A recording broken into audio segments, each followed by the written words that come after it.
जय हिंद, नमस्कार। मैं विक्की वर्मा मेड सर पर आपका बहुत बहुत स्वागत करता हूं। आज की इस क्लास में हम क्वेश्चंस करेंगे टॉप 45 क्वेश्चंस फिर से। देखो, कल की क्लास में मैं आप लोगों को 45 नंबर का एक नंबर का 45 क्वेश्चन कराया था। आज फिर 45 क्वेश्चन करेंगे और ऐसे ही हम 4-5 क्लास और लेंगे। उसके बाद पूरा 45 क्वेश्चन करके हम लगभग 250-300 क्वेश्चंस को कवर कर लेंगे। ठीक, देखो 2, 3, 4, 5, 6 नंबर वाला तो मैं कवर करा दिया हूँ। पूरा का पूरा प्लेलिस्ट बनकर तैयार है। प्रीवियस ईयर क्वेश्चंस का साथ में उसका आंसर्स का प्लेलिस्ट बन चुका है और marking wise important question, chapter wise important question, साथ में उनका प्लेलिस्ट पूरा आंसर्स का पूरा तैयार है आप लोगों के लिए। आप लोग जाकर देखिए। और मेक सरल पर बाकी अदर सब्जेक्ट जैसे हिंदी, इंग्लिश, संस्कृत, सामाजिक विज्ञान सबका अपलोड हो रहा है। 12th वालों के लिए फिजिक्स, केमिस्ट्री, बायोलॉजी, हिंदी और इंग्लिश आ रहा है ना, देख लेना वहाँ से। चलो आ जाते हैं। देखो हमें क्या बोला है, tan 90 माइनस 60 डिग्री का मान बताना है। क्या चीज़, tan 90 माइनस 60 डिग्री। तो जानते हो tan 90 माइनस 60 डिग्री मतलब क्या बोल सकते हो, tan थीटा, tan 30 अंश। घटा देंगे तो इतना ही आएगा, या तो इसको चेंज कर दो, tan 90 minus 60, tan 90 minus theta मतलब क्या बनता है, cot थीटा, और थीटा का मान 60 डिग्री तो cot 60 डिग्री। अब चाहे cot 60 निकालो या tan 30 निकालो, एक बराबर। तो tan 30 निकालना है तो क्या जानते हो फॉर्मूला, tan का यदि मान लो याद नहीं है तो लगाओ साइन बटे कॉस, साइन थीटा बटे कॉस थीटा। साइन 30 अंश का मान कितना होता है, जल्दी बताओ, 1/2, और इसका मान √3/2। तो 2 से 2 काट देंगे, 1/√3 तो आएगा। क्या आएगा, 1/√3। ये लो 1/√3 हमारा आंसर हो जाएगा द। चलो सेकेंड क्वेश्चन पर आएंगे। देखो x² माइनस 5x प्लस 6, इसमें हमें शून्यक बताना है। देखो क्या करते हैं, इसमें हम ABC का मान निकालते हैं। ABC ax² plus bx plus c से तुलना करते हैं तो ABC का मान निकालते हैं। देखो ये a का मान क्या हो जाएगा, सबका मान निकालो, पूरा सबका मान पहले पता कर लो। देखो x² के सामने में है वो हमारा हो जाएगा a का मान यानी कि 1, x² के सामने 1 है, और x के सामने में है वो हमारा b का मान तो -5 है। फिर उसके बाद प्लस 6, लास्ट में 6, ये हमारा c का मान हो जाएगा। देख लो योगफल के लिए फॉर्मूला जानते हो, माइनस का b डिवाइडेड बाय a होता है। तो माइनस का माइनस, b का मान -5, और देखो तो a का मान क्या है, a का मान 1 है, तो माइनस माइनस प्लस हो जाएगा। तो 1 पंचे 5, 5 ही आंसर होगा। और कौन से ऑप्शन में है चेक कर सकते हो ये सब। चलो थर्ड क्वेश्चन में आते हैं। वृत्त पर स्थित किसी बिंदु से कितनी स्पर्शरेखाएं खींची जा सकती है। तो देखो इसके लिए हम सबसे पहले एक वृत्त बना लेते हैं। क्या चीज़, एक वृत्त, सर्कल। एक ये लो, एक हमने क्या बना लिया, वृत्त। अब क्या बोला है, वृत्त पर स्थित किसी बिंदु पर, ये लो हम वृत्त पर एक कोई बिंदु स्थित कर देते हैं। वृत्त पर क्या कर देते हैं, कोई बिंदु स्थित कर देते हैं, पॉइंट। ये पॉइंट हो गया, पॉइंट। चलो इस पॉइंट से हम कितनी स्पर्शरेखा खींच सकते हैं। तो देखो ना, इस पॉइंट से स्पर्शरेखा तो एक ही खिंचाएगा। क्या, इस पॉइंट से स्पर्शरेखा एक ही खींचेंगे, और तो नहीं खींच सकते, एक ही तो होगा। अगर ऐसे खींचना चाहोगे तो कट जाएगा, और ऐसे भी एक ही खींच सकते हो, नहीं तो कटान बिंदु मिल जाएगा। तो एक ही रेखा खींच सकते हैं, कितना आ जाएगा, 1। ठीक, चलिए अगला क्वेश्चन पर आते हैं। ये तो तीसरा क्वेश्चन था। चौथा क्वेश्चन देखो, निम्न में से कौन सा वर्ग का समीकरण नहीं है। पहले ही बता दिया हूँ, पिछले क्लास में 45 क्वेश्चन जो आप लोगों को कराया था उसमें भी बताया था, जिसकी घात पूर्ण वर्ग संख्या नहीं है वो होगा, जिसकी घात क्या है, पूर्ण वर्ग संख्या नहीं है, वो हमारा क्या होगा, क्या होगा, वर्ग समीकरण नहीं होगा। तो इसका आंसर आप लोग मुझे कमेंट सेक्शन पर बताएंगे, कमेंट सेक्शन पर इसका आंसर बताएंगे। ठीक, क्योंकि इसको मैं करा दिया। चलो पांचवा क्वेश्चन पर आएंगे हम लोग। देखो एक व्यक्ति का कर योग्य आय 10 लाख रुपए से अधिक है, तो उसको देय आयकर के साथ अधिभार देना पड़ता है। ये 30% है ना। चलिए पांचवा क्वेश्चन हो गया। अब देखो ये सही जोड़ी आ गया, हमारा सही जोड़ी है। चलो इसके लिए मैं थोड़ा सा इसको जूम करता हूँ, ये लो, चलो बनाओ। देखो सरल रेखा का समीकरण 2y + x = 4 में रेखा की प्रवणता क्या होगी, ढाल बताना है। तो जानते हो y = mx + c से तुलना कर दोगे, किससे, y = mx + c, ये निकालना है। तो क्या करना पड़ेगा, y को अलग रखना पड़ेगा। ठीक, तो इधर हो जाएगा, x उधर जाएगा, तो क्या बन जाएगा, -x बन जाएगा, और ये +4 तो पहले से है। तो देख लो माइनस वाला हमारा ढाल बनना चाहिए, तो C नंबर आ जाएगा। ठीक, समझ में आया ना क्यों आया। क्योंकि ये तो डायरेक्ट पता चल गया, x उधर जाएगा तो क्या होगा, माइनस में होगा, तो इसलिए माइनस का 1/2 क्या हो जाएगा हमारा, कहाँ चला जाता है ये बार 1 का माइनस ये वाला आ जाएगा। ठीक, इसको हम लोग जोड़ी में बनाए, क्या जोड़ी में बना देते हैं। चलो, ये पहला नंबर का आ जाएगा ये वाला। ठीक, सेकंड वाला देखिए, यदि दो समरूप त्रिभुजों के क्षेत्रफल बराबर है तो त्रिभुज क्या होंगे, ये तो सर्वांग सम होगा। देख लो, इसको मैं थोड़ा सा हटाता हूँ, ये क्या होगा, सर्वांग सम होगा। यदि दो समरूप त्रिभुजों के क्षेत्रफल क्या है, बराबर है, तो त्रिभुज सर्वांग सम ही होगा ना, क्षेत्रफल बराबर है तो। ठीक, क्लियर हुआ कि नहीं हुआ, हुआ। समझ में आया कि नहीं आया, आया, एकदम क्लियर। ये तो दूसरा का आ जाएगा सर्वांग सम। तीसरा देखो, 8 10 का समांतर माध्य क्या होगा, 8 और 10 का समांतर माध्य क्या होगा, 10 8 18, 18 को 2 से भाग कर दो, 2 नहीं 18, 9 आ जाएगा। समांतर माध्य कितना आ जाएगा, 9। देखो अब 9 कहाँ पर स्थित है, 9 कहाँ स्थित है उसको चेक कर लो। 9 कहाँ है, 9 कहाँ है, देखो भाई, ये 9, ये तीसरा का आ गया। फिर उसके बाद क्या बोला, यदि theta is equal to 35 degree है, 45 डिग्री, तो tan स्क्वायर। इसको तो सोचना पड़ेगा। फिलहाल देखो, किसी घन की पृष्ठीय विकर्णों की संख्या, मान लो अब दोनों पता नहीं है, दोनों पता नहीं है तब निकाल लेना, लेकिन घन की पृष्ठीय विकर्ण की संख्या एक थोड़ी ना होगी, ये तो 12 होगी, और 12 फिलहाल इसमें आ नहीं सकता tan वाले में, तो इसका आंसर 1 हो जाएगा। ठीक, इस तरह से हमने पूरा का पूरा क्वेश्चन बना दिया। समझ में आया। चलो, ये हमने क्या कर दिया, पूरा 15 क्वेश्चन अभी खत्म कर लिए ना। कितना क्वेश्चन खत्म किए, 15 क्वेश्चन, 30 क्वेश्चन और बचा। चलो, मैं दूसरा क्वेश्चन लाता हूँ। और देखिए, फिर से सही विकल्प का क्वेश्चन मिला हमें। फिर से 5 सही विकल्प करेंगे, 5 खाली स्थान करेंगे और 5 सत्य सत्य या फिर सही जोड़ी करेंगे ना। ऐसे में पूरे एक साथ करते जाए तो बोरियस लग जाएगा। देखो क्या बोला, वृत्त के बाह्य बिंदु से वृत्त पर कितनी स्पर्शरेखा खींच सकते हैं। देखो, इसके पहले हमें क्या मिला था, एक क्वेश्चन मिला था ऐसे, वृत्त पर एक कोई बिंदु ले लिए थे, बिंदु, और इससे कितना स्पर्शरेखा खींच सकते हैं ये बताए थे, तो एक ही स्पर्शरेखा खींच पाए थे। अब क्या बोला है, देखो, वृत्त के इस, ये वृत्त है और इस पर क्या बोल रहे हैं, कोई एक बाह्य बिंदु लो, वृत्त के बाह्य बिंदु से, वृत्त के बाह्य बिंदु से वृत्त पर कितनी स्पर्शरेखा खींच सकते हैं। वृत्त पर खींचो, यहाँ से ये एक स्पर्शरेखा और ये 2 स्पर्शरेखा, अगर बीच से खींचोगे तो कट जाएगा, तो सिर्फ हमें क्या बोला, स्पर्शरेखा, तो कितना स्पर्शरेखा खींच पाए, 2 और केवल 2 स्पर्शरेखा। ठीक, ये पहला। दूसरा सही विकल्प पर आते हैं। देखो दूसरा सही विकल्प क्या बोला है, वर्ग समीकरण 2x² - 4x + 3 में मूलों का गुणनफल। देखो, मूलों का गुणनफल जानते हो, माइनस का b/, योगफल हो जाता है -b/, और गुणनफल क्या हो जाता है, c/a। गुणनफल क्या बनता है, c/a में a, c/a। c का मान निकालें, 2 हो जाएगा हमारा, a का मान, 2 क्या होगा, a का मान होगा। ये देख लो, ये a होगा, ये b होगा और ये c होगा। ठीक, ये क्या है, a, ये b और ये c, मान रख दो। c का मान देखो 3, a का मान देखो 2, तो 3/2, 3/2 ये हमारा आंसर। ठीक, सेकंड कंप्लीट। चलो थर्ड में आते हैं। थर्ड में आए, ये देखिए क्वेश्चन नंबर तीसरा क्या बोला, शून्य क्या होगा, शून्य क्या होगा, यानी कि px बराबर क्या बनना चाहिए, 0 बनना चाहिए। ठीक, px बराबर क्या बनना चाहिए, 0 बनना चाहिए, तब आएगा शून्यक। देखो कैसे होगा शून्यक करें, देखो इस पर ना कोई वैल्यू को रख कर देख लो तो वो 0 बना कर दे, ये होगा। तो ऐसे में हमें x² - 3x - 4 इसको सॉल्व करते नहीं रहेंगे हम लोग इसको सॉल्व करते नहीं रहेंगे, गुणनखंड लगाकर या धराचार्य विधि लगाकर या पूर्ण वर्ग विधि लगाकर सॉल्व नहीं करेंगे। हम इन वैल्यूज़ को रख कर देखेंगे कि किस में हमें मान 0 मिल जाएगा। देखो, अगर 1 को रख देंगे तो 1 का वर्ग 1 बन जाएगा, -3 × 1 मतलब 3, माइनस का 4, इसमें 0 निकल पाएगा क्या, बताओ तो, 0 इसमें हो पाएगा, नहीं हो पाएगा, क्योंकि 1 माइनस हो जाएगा 7, तो कहाँ से 0 मिला।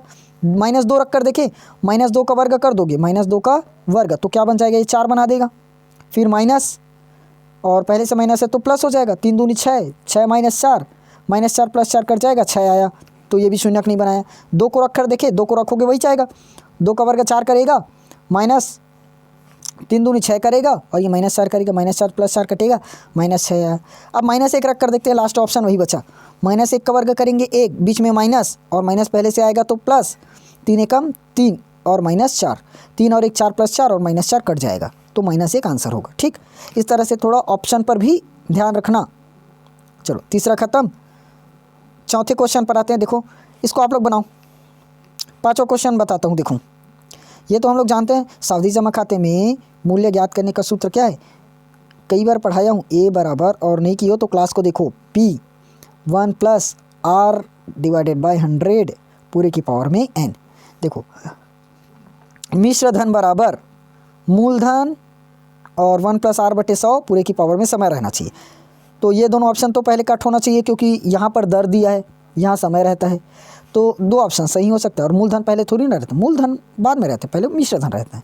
तो हमारा ऑप्शन नंबर ए सही होगा। ठीक, देख लो एक बार ढंग से, ऑप्शन नंबर 1 सही होगा, क्योंकि हम लोग जानते हैं फॉर्मूला किसका बनता है, डायरेक्ट मिश्र धन बराबर बनता है। तो मूलधन वाला तो कट कर दिए पहले। ठीक, ये दोनों बस, ये हो सकता है मूलधन वाला सब कट कर दो, तो ये दोनों बस हो सकते हैं। अब देखो घात में समय रहता है, डर नहीं रहता, तो ये ऑप्शन को कट करो, ये सही होगा। ठीक, चलिए, नहीं पता रहेगा तो ऐसे कर सकते हो।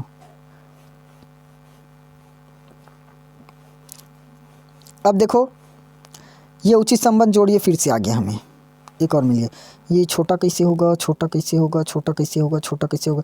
मैं थोड़ा सा पलटूँ इसको, 1 मिनट देखता हूँ, अगर आ जाए, कवर हो जाए। नहीं हो रहा है, पलटते हैं इसको, रुको। चलिए मैं इसको थोड़ा सा पलट दिया हूँ अभी।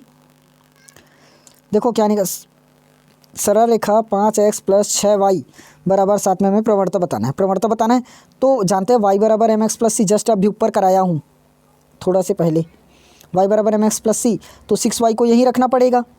ये हो जाएगा 7 उधर जाएगा ना, सॉरी 7 तो वही रहेगा, माइनस का 5x बनेगा, प्लस में 7 बनेगा, तो -5/6 हमारा प्रवणता बनना चाहिए, -5/6। देखो प्रवणता -5/6, तो पहले का हमारा ये वाला हो जाएगा -5/6। कैसे हो गया, पहले का -5/6। ठीक, चलो दूसरे का देखें। दो समरूप त्रिभुजों के क्षेत्रफलों का अनुपात इनकी संगत भुजाओं के वर्ग के अनुपात में होता है। अनुपात अब दे दिया, तो इसके लिए तो कोई ऑप्शन नहीं है भाई, कोई ऑप्शन नहीं है, यही बनना चाहिए बराबर वाला, ज़्यादा दिमाग मत खपो। 16 और 8 का निकाल दो समांतर माध्य। 16 + 8 कितना होगा, 24। 24 को 2 से डिवाइड कर दो, 12, यानी कि 12 हमारा क्या बन जाएगा, समांतर माध्य। ठीक, समांतर माध्य देखो 12 कहाँ, हाँ 12 तो दिया है, मैं नहीं दिया है, सोच रहा था यहाँ से स्टार्ट होगा, ये क्या होगा 12। चलो और क्या बोला है, किसी घनाभ के आकाशीय विकर्ण, आकाशीय विकर्ण जस्ट अभी ऊपर बताया हूँ। 16 और 8 कितना होगा, 4 4 8 24 12। ठीक, घनाभ की आकाशीय विकर्ण। चलो मान लो ये दोनों सवाल में मान लो कन्फ्यूज़ हो रहे हो इन दोनों सवाल में, तो करना कैसे मैं इसको बता रहा हूँ। देखो हमें क्या बताना है, थीटा बराबर कितना है, 60 डिग्री। तो tan² थीटा का मान क्या होगा, tan² थीटा क्या होगा। देखो tan² बोल दिया, tan 60 का मान बताओ जल्दी। tan 60 का मान क्या होगा, जानते हो sin थीटा का मान √3/2 और इसका मान 1/2 √3, तो √3 का स्क्वायर मतलब 3 हो जाएगा। क्या आ जाएगा, 3, यानी कि 5वें का आंसर हो जाएगा आप लोगों का 3। अब लास्ट बचा घनाभ के आकाशीय विकर्ण कितना होगा, 4 ही होगा। ठीक, इस तरह से हमारा ये वाला क्वेश्चन भी कंप्लीट हो गया। समझ में आया कि नहीं आया, आया एकदम फिक्स, एकदम फिक्स ना। चलो ये कर लिए। अब खाली स्थान बचा फिर से 5 नंबर का, फिर उसके बाद ये हमारा पूरा क्वेश्चन ख़त्म हो जाएगा, ये क्वेश्चन तो ख़त्म हो जाएगा। देखो कहाँ चला गया ये, देखो यहाँ पर पहला परिमेय तथा परिमेय के संयोजन को क्या कहते हैं, तो पहला ये हो जाएगा हमारा अपरिमेय कहेंगे ना। 16 18 और 6 का तृतीय अनुपात अब भी बताया था क्या, नहीं अलग था। देखो हमें क्या बताना है, 18 और 6 का तृतीय अनुपात, तो क्या करोगे 18 अनुपात ले लो, 18 अनुपात 6 और तृतीय अनुपात को मान दो x, होगा x, तो क्या बन जाएगा 18 अनुपात 6 अनुपात 6, बीच वाले को डबल लिखते हो लास्ट में x करेंगे, क्या बनेगा ये 18/6 बराबर में 6 x, ये बन जाएगा 6 × 18, 3 दूनी 6, 2/x, x को इधर लाओ तो x बराबर कितना मिल जाएगा, फाइनली हमें 2, x बराबर क्या मिल गया 2, तो इसका आंसर कितना बन जाएगा 2 होगा। ठीक, चलिए यदि किसी बिंदु के निर्देशांक 0,5 है तो यह बिंदु कहाँ स्थित होगा, ये y अक्ष पर स्थित है। देखो क्या बताया था, अगर x का मान 0 है तो y पर स्थित होगा, y का मान 0 है तो x पर स्थित होगा। देखो ना ये y में तो स्थित है तो x का मान 0 होगा, y में स्थित है, x का मान 0 है तो y में स्थित है। ठीक, चलिए तीसरा हो गया, चौथा में आते हैं।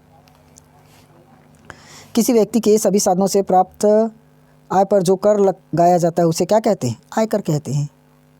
खत्म। वृत्त की परिधि के किसी बिंदु पर व्यास द्वारा अंतरित कोण, वृत्त के किसी परिधि पर, ये वृत्त हुआ और इसके परिधि पर, ये परिधि है, ये दोनों पॉइंट क्या है, ये पूरा पॉइंट क्या है? परिधि पर व्यास द्वारा अंतरित कोण, ये व्यास द्वारा अंतरित कोण कितना डिग्री बनता है बताया था? 90 डिग्री, पहले ही क्लियर करा दिया था। ठीक, इस तरह से आप लोगों को अभी कितना क्वेश्चन हमने कर दिया? 30 क्वेश्चन। चलो जल्दी से 15 क्वेश्चन और करते हैं, फिर उसके बाद हो गया। फिर से हम लोग सही विकल्प पर पहुँचे। चलिए फिर से सही विकल्प पर आते हैं। देखो सही विकल्प चुनना है ना इस बार भी। हमने 10 क्वेश्चन सही विकल्प का कर लिया, 10 क्वेश्चन खाली स्थान कर लिया और 10 क्वेश्चन सही जोड़ी का कर लिया। इस बार सत्य नहीं मिला, सही जोड़ी मिला है। तो चलो करें इस बार, कुछ हो जाए। देखो px क्या दिया है? px बराबर 2x माइनस a दिया है और इसका मात्रक x प्लस a है, तो शेषफल क्या होगा ये बताना है। मात्रक क्या है? x प्लस a, तो हमें शेषफल बताना है। बताइए, एक मिनट। चलिए इसको आप लोग करके देखना, इसका आंसर हो जाएगा -3 है। पूरा बना कर देखूंगा ना, यहाँ पर सॉल्व कराते नहीं बनेगा इसको। निम्न में से कौन सा वर्ग समीकरण ही है, इसको आप लोग मुझे आंसर बनाकर भेजोगे। ये वाला क्वेश्चन भी बताओगे। समरूप त्रिभुज की संगत भुजाएं क्या होती है, इसका आंसर आप लोग मुझे कमेंट में बताना। चलो अब इसके आगे आते हैं। ये तो 4 क्वेश्चन हो गया। देखिए 5वां, वह खाता जिसमें जमा पश्चात निश्चित अवधि के समाप्त होने पर ही जमा राशि निकाली जाती है। अरे ये पूरा आंसर तो मैं नीचे में दे दिया है, यहाँ से आप लोग देख लेना। ये आंसर पूरा यहाँ पर नीचे है ना, आप लोग चेक कर लेना। चलो मैं थोड़ा सा सही जोड़ी पर आता हूँ। देखिए सही जोड़ी वाला क्वेश्चन, ये सही जोड़ी का क्वेश्चन। चलो करें, सॉल्व करेंगे इसको फिर से। देखो 7 और 9 का समांतर मध्य, 9 और 7 कितना होगा? 16।